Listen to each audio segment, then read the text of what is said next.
You looking for a Tilly, buddy? Let's have a Donnybrook. You take your shirt off, but leave your sunglasses on. What sort of backwards fucking pageantry is that? To fight with those shades or play PokerStars.com. Nice execution. You're doing terrific. What's up with your fucking body hair, Big Shoots? Your esthetician coiffed that for you?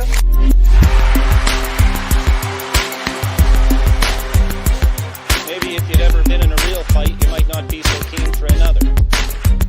Nice onesie. Does it come in men's? Hey, everybody. This is 5-Hole Fantasy Hockey. I'm Zach Vogel, your host. With me today, Mike Rogerson. How's it going, man? How you doing? Mike was down to dance. Little injury-related news. I'm new to the COVID list. That's fun.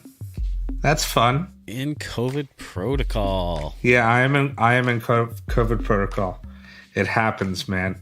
It happens to the best of us. I don't know. I didn't have the OG, so I'm at least happy about that. All right, so we do actually have some injury news, but before we get into that, Raj, I want to tell everybody kind of what we're doing today.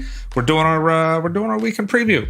I always like these ones because they're just fun ones to do for me because it's just the idea of, hey, these are the guys that you're picking up that are hopefully going to win you that week. And I kind of started this week, at least with my home league.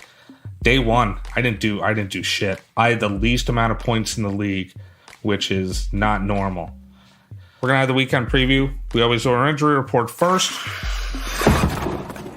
That's gotta hurt. It's gotta hurt. We're going to start with Jason Zuckerman. We've kind of been talking about Zuck lately. Number one, he came back from being out for 7 games, played on Monday, and actually did really well. We were saying he was happy about this whole Evgeny Malkin coming back thing, and now he's out again. I searched around, and I know so did you. Can't really find much on exactly what happened with Zucker, but we'll keep an eye on it. You have to imagine maybe it has something to do with his most previous injury. With that second line spot, we're going to have to see who really fills into that line, because if there's somebody playing with Malkin and Kapanen, I'm interested in something like that.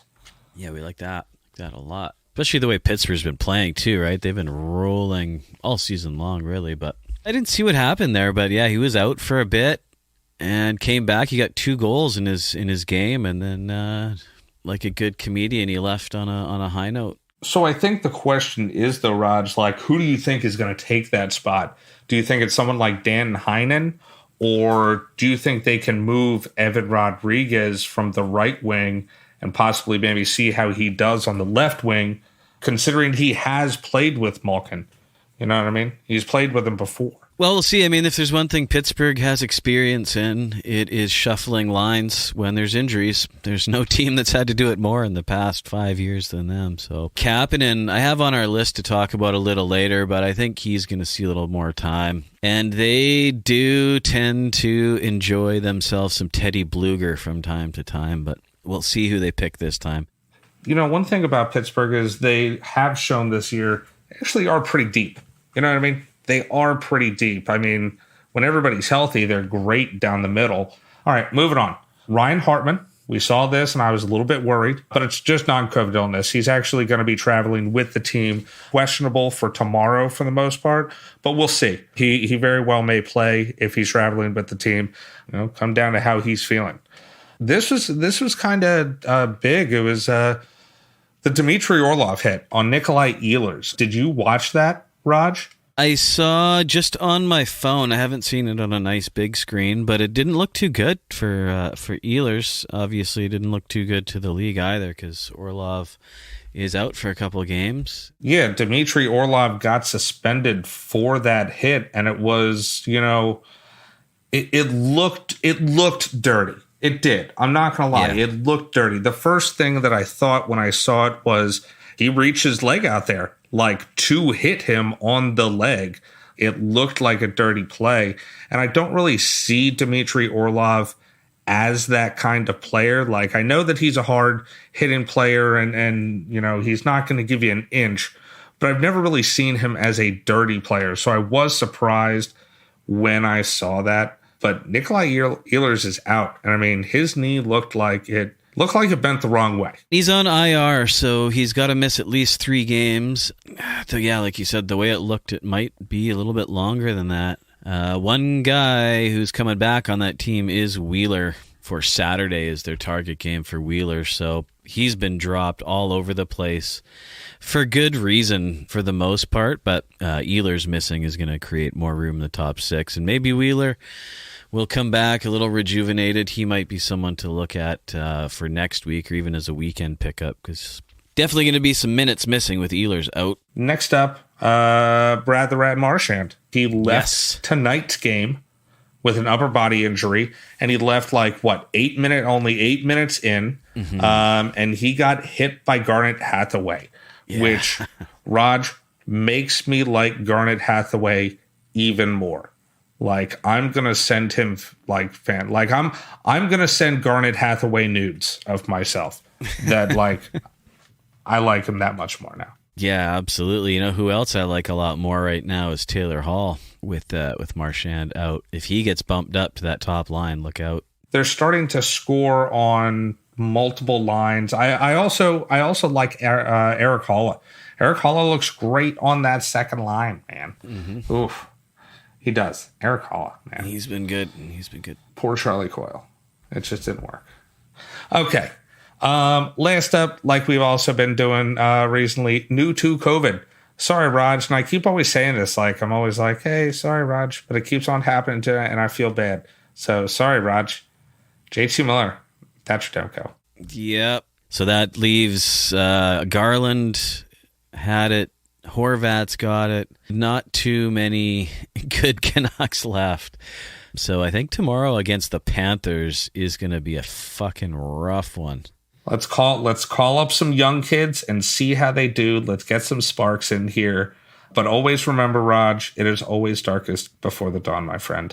Zach Hyman, also new to the COVID list. That's interesting because you're going to want to see who is going to be playing with Connor McDavid for when they do play. I'm looking forward to some Edmonton Oilers games because I need my boy Draisaitl to get back into it. So look around, see who's on those lines in that top 6, playing with either Leon Draisaitl or Connor McDavid. It's not going to be Zach Hyman. Mark Stone got COVID. Me and Mark Stone finally have something in common. I mean, COVID these days isn't lasting too long, and especially if you're in the States, not traveling across the border. You're missing a game or two. Yeah, you're missing a game or two. Because as long as you're vaccinated, and most players are, you know what I mean? I think it's only Tyler Bertuzzi. Yeah. I literally know, I'm pretty sure, I swear. Yeah, he's the only I think guy. it's just him. Yeah, one guy. It's just him. Yeah. Well, I mean, the good thing is everyone is vaccinated, and the new version is a lot weaker in general. You know, the sequel's never as good as the original. So, all in all, people aren't missing too many games. It's just fucking annoying. I have a feeling within the next 2 weeks, basically everyone in the league's going to end up getting it, which is what it is. But if there's no more injury news or COVID news, there is one big piece of news regarding games, which is a lot of the games that have been missed are going to be made up. Yeah, they finally did something about it. They finally brought out the schedule, and they had to at some point in time, you know what I mean? They had to. So instead of the Olympics, we are going to get 95 NHL games, which I am more than fine with. The one thing to keep an eye on is what Yahoo is going to do. I know most of us are on Yahoo. Yahoo right now, because of the Olympics, had set that out as a 1 month long head-to-head week in Yahoo matchups. And as of right now, it's still a 1 month long week, but the difference is there's 100 more games in that month than there was planned. So it'd be crazy that the highest scores you've ever seen in your life. Oh my God. I was looking at matchups, and usually you get around... It's going to be fun. Yeah, usually you get around, 30 to 40, maybe 50 games played in a week, depending on your roster size. And now we got 4 of them, so we're looking at... I have a feeling they're going to break that down, though. I think they'll break that down into hopefully some proper-sized weeks. Although it would be kind of fun just once to have a month-long thing. I guess it's not a full month, because there still is the All-Star break in there. But But yeah, I think we're looking at about 105 to 120 games on your rosters during that time. So it's going to be fun. I have a feeling Yahoo will split it up into probably 2 long weeks just to make sure it's fair across the board. I'm excited. I think it's going to be a lot of fun. We'll watch a lot of hockey, a lot of curling during that time. It's going to be a good time. Can't wait. Yeah, I'm learning a bit about curling with my side gig over there on that inside curling that I've been editing as well. So I'm going to know a little bit about curling by the time the Olympics come around this time. I might get into it. I want to be inside curling. Yeah, it's fun, man. It's a fun sport. Okay, so weekend preview time. Whew. Weekend preview. Let's preview the weekend. There's actually a decent amount of good matchups and, interesting doubles. So a lot of Friday, Sunday kind of things. A lot of back-to-backs. So we really could see some, we might see some 0G options here, which is always fun. Who do you like the most? Or what teams? Like I said, I think pretty much for me, it's the Friday, Sundays. I like the Friday, Sundays, but you do have to fill your roster on the Saturday. But as far as Friday, Sundays go, there's 6 teams that have the Friday, Sunday combo. You got Vancouver, St. Louis, Pittsburgh, Columbus, Seattle, and Florida all have the Friday, Sunday combo. So they've got 2 games played and 1 off night. There's a couple other teams like Jersey, Winnipeg, and Ottawa have the Saturday, Sunday combo, so they get you that off night as well. But of those, a lot of those teams that even though they have a good schedule, there's a few of them that just have some rough matchups. So we can talk about those a little later. But for teams that I like the best, I think overall I like St. Louis's schedule. They play Friday and Sunday, and they have Seattle and Vancouver. And like we said about Vancouver, even though they've been on a bit of a roll, they're going to be without Demko. They're going to be without JT Miller, probably without Bo Horvat, and probably without a couple other guys. So on a team that's borderline not very deep to begin with, and you take away literally their 5 best players and their MVP goalie, that's a good team to play against. So I like St. Louis, and believe it or not, they still have players that you can get who are really good. One guy I really dig in just about every fantasy format is actually Braden Shen. He's missed enough time this year that he's down to 56% owned right now in Yahoo. So he's available in almost half of leagues. And since he's been back, he's got 6 points in his last 5, 7 hits in those 6 games. Power play 1. He's center right wing available. So I really like Braden Shen anytime. I'm surprised at how many people dropped him while he was out. I still like Ivan Barbashev, obviously. I'm not just going to stop with that. They actually have him centering the second line right now, which is odd. The depth on this team is just crazy. You got Robert Thomas still playing with Jordan Carew, and Jordan Carew is just freaking fantastic. So if he has Robert Thomas playing in the middle of him, that's great. I think that's a fantastic combo. And then they have Saad on the other side of that. So really, I don't think that you can really go wrong. You have Pavel Buchnevich coming back here, and that's an interesting one. You could probably scoop him up maybe before anybody else maybe even realizes he's back. Those couple are my favorite. Barbashev and, if you can find Buchnevich, it's going to be unlikely, but maybe you can quick snag him before somebody else doesn't see. Yeah, and Robert Thomas is only 32% owned, and he's almost up to he's just under a point per game for the full season. So he's basically an assist machine, is what he is. He doesn't shoot. Cool. He doesn't do much else, but he likes to assist other folks on the goals. And the way St. Louis is playing, they score the goals, so that's great. I think that's about it I've got for St. Louis. If you need D, who doesn't need some D every now and then? They do have a couple of options. Parayko is always there for your blocks and a little bit of hitting. Justin Falk is still available in a third of leagues, and he gets you some shots, hits, and blocks. So I think who I like the most is Florida. Florida by far for me, actually. They're playing... Number one, they're fantastic. They're just really good and offensively amazing. And they're playing your beat-up Vancouver Canucks on Friday. Yeah. And then they're finishing the week out on Sunday against Seattle. Me likey. Same teams as St. Louis, yeah. Me likey. So, yeah, I'm perfectly fine with that. On top of the fact that they're playing at Seattle, so they're going to be one of those late games. I love late games. There's nothing like a late game on a Sunday to really get something crazy happening. I'm telling you, like, late games sometimes save your ass. You blow your load early in the day. I'm a West Coast guy, man. I'm all about the late games. We live on late games out here. Yeah, I know. It's got to be nice. All day long, buddy. They still have some guys. I mean, Florida has just been demolishing the league and scoring against no matter who they're playing, scoring as like fucking 8-9 goals a game sometimes. So they've been picked pretty clean. They're awesome. We hit pretty good on a few of our picks over the last couple episodes. That's kind of some bonehead picks. Pick anybody on Florida, and you probably did well this week. But there's a couple. I hit tonight on Brandon Montour, actually. I picked him up because I was in a D panic.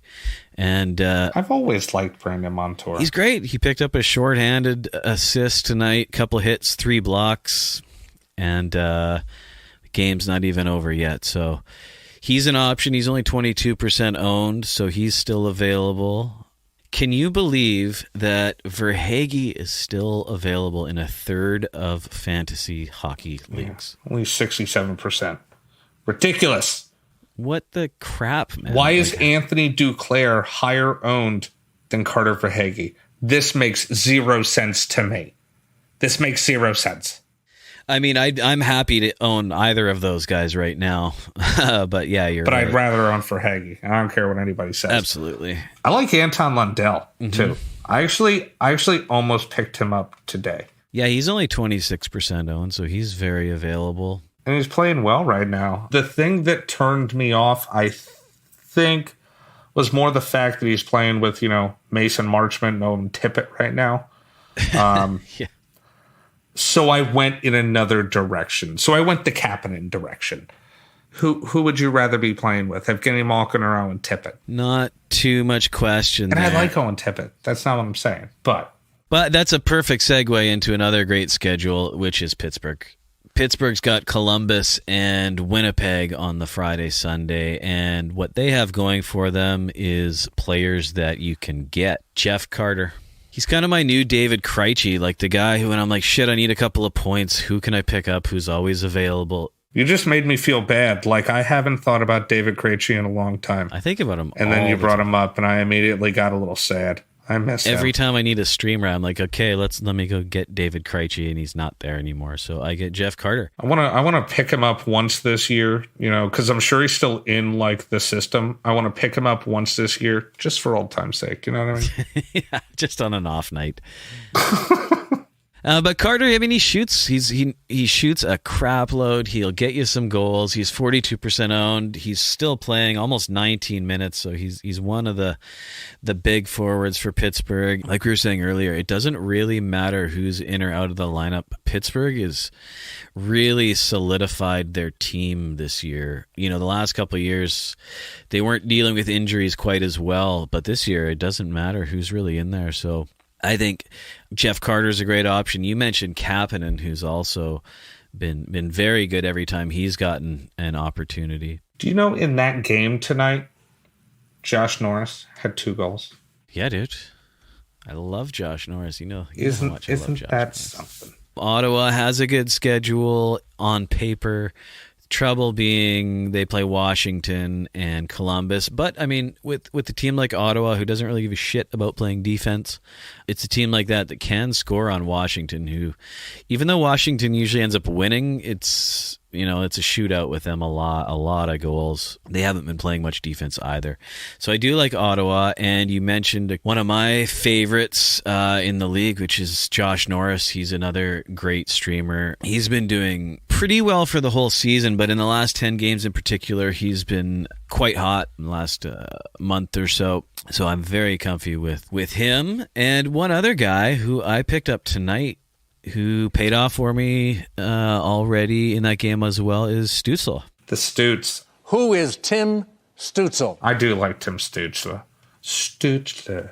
He hasn't been, lights out all season long, but every time I get a little hunch about Stützle, I pick him up and he always comes through, and then he's the next guy I drop. But he's that kind of player. He's borderline. I bet next year he's going to be a little more solid of a longer hold kind of guy. But for now, I think Stützle is good for a weekend like this where he has the games played and he's on a hot streak. Now, there's a few other schedules, like we said, who on paper, have that Friday, Sunday, which is nice. I mean, you have Columbus, but then they're playing Pittsburgh, which is rough. You've got Vancouver, like we mentioned, but they have no players, and they have Florida and St. Louis. So if you were wanting to really go for it, guys like Höglander and Podkolzin are going to play a lot of minutes. So if you really want, you can just try. But I mean, I don't want anybody who's playing Florida. St. Louis has been on fire as well, so that's tough. So that's it for the Friday, Sunday teams. But there are, as we mentioned, there's a lot of good back-to-back opportunity. Goalies. For goalies, that could be good, particularly Tampa, because they have Anaheim and then San Jose. Brian Elliott. I couldn't agree more. So they are Tampa Bay, who is like Pittsburgh, where it doesn't matter if they have an injury or two, they still are a fantastic team on top of having all the talent. Fuck, dude, did you see Hedman the other night?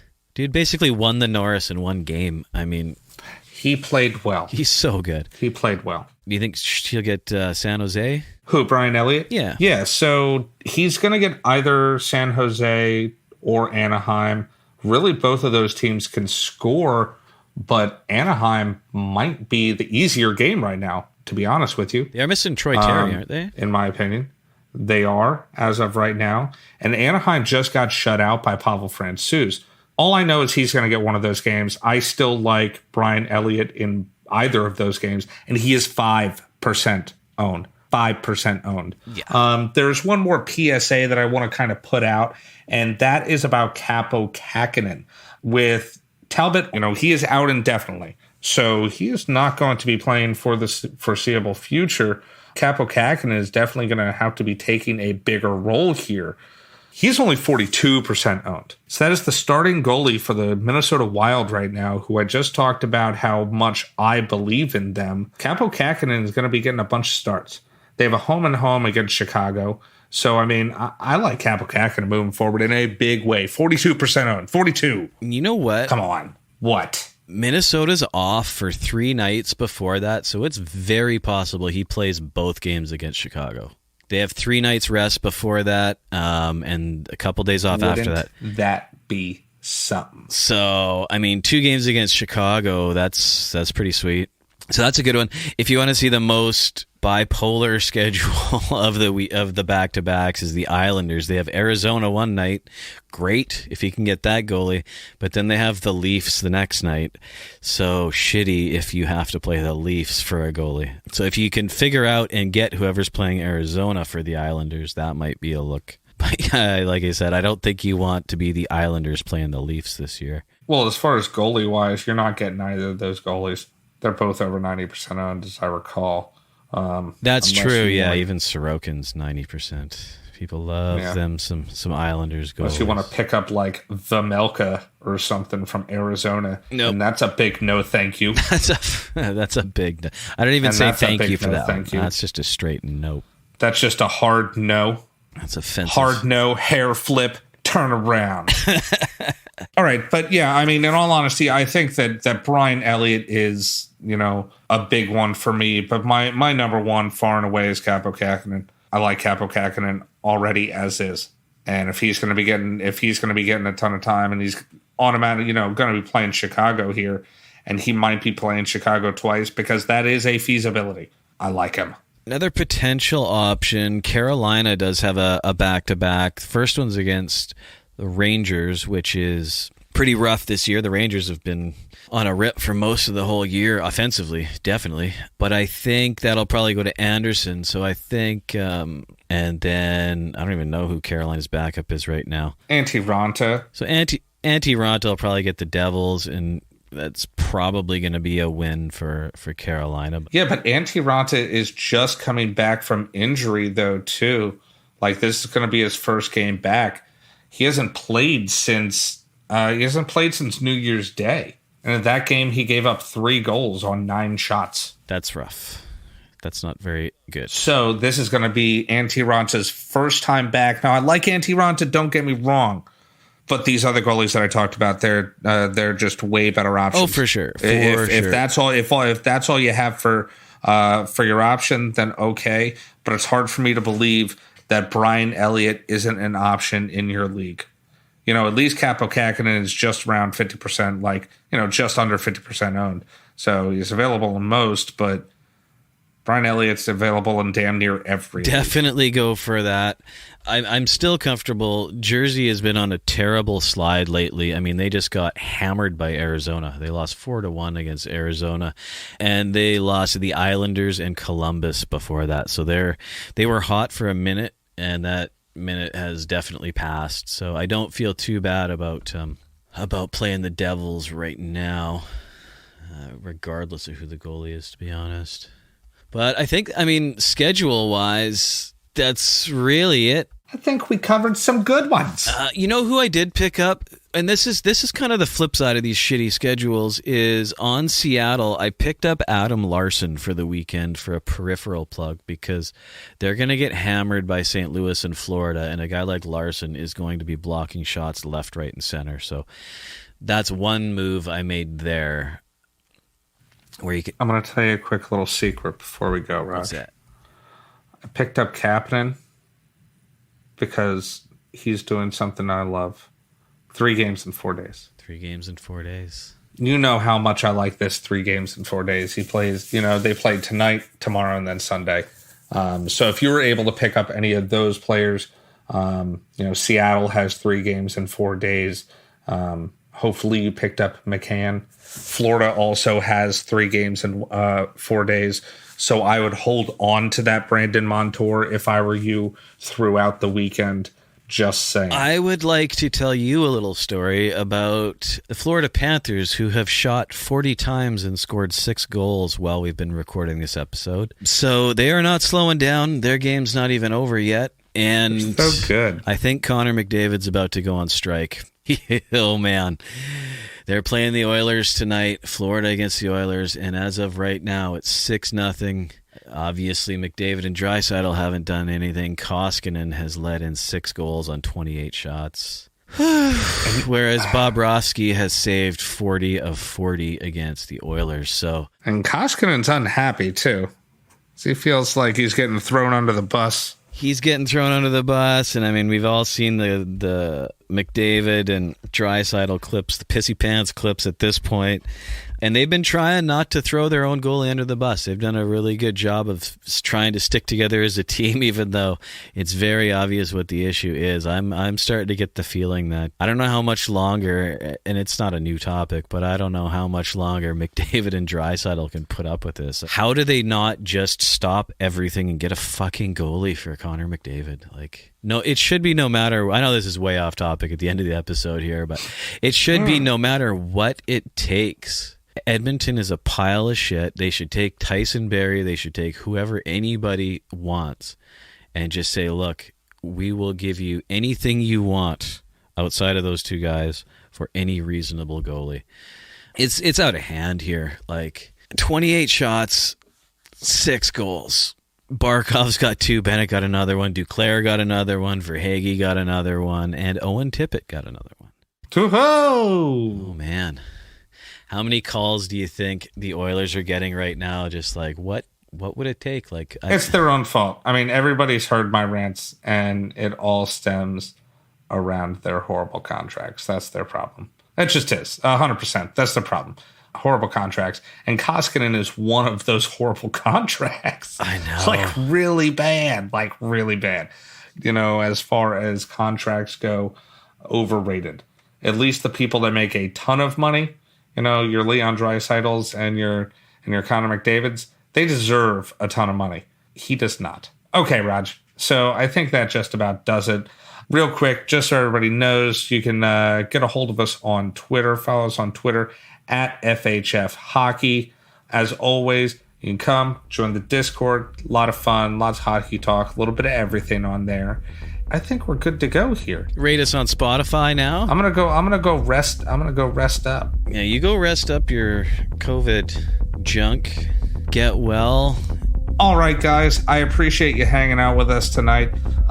We will see you early next week. Well, actually, late this week, probably, because we're going to be doing a week preview on Saturday night. So look for that on Sunday morning. Brighten up your Sunday day. All right, guys. Love you. Love you.